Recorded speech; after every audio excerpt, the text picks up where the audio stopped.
आदरणीय व्यासपीठ, पूज्य गुरुजन वर्ग आणि येथे जमलेल्या माझ्या बाळ मित्रांनो, आज मी स्त्री शिक्षणाच्या जननी क्रांतिज्योती सावित्रीबाई फुले यांच्याबद्दल माझे विचार सांगणार आहे.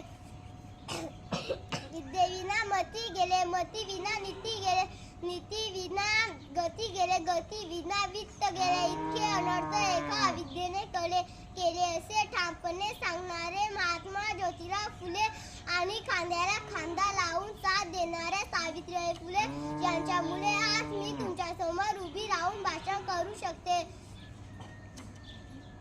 सावित्रीबाईंचा जन्म 3 जानेवारी 1831 रोजी सातारा जिल्ह्यातील नायगाव येथे झाला. त्या काळात मुलींना शिकवण्याची बंदी होती. लग्नानंतर ज्योतिरावांनी सावित्रीबाईंना शिकवले. 1 जानेवारी 1848 रोजी पुणे जिल्ह्यातील भिडे वाड्यात त्यांनी मुलींची पहिली शाळा सुरू केली.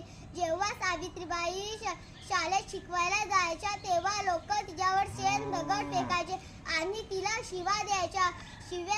पण सावित्रीबाई डगमगल्या नाही. त्या म्हणायच्या, माझ्या बहिणी शिकणार असतील तर मला या संकटाची भीती नाही.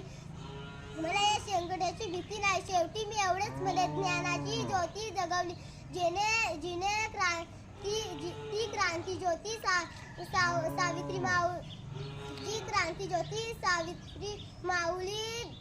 सावली ती क्रांतीची सावली होती. जिने क्रांतीची सावली होती. आपली क्रांतिज्योती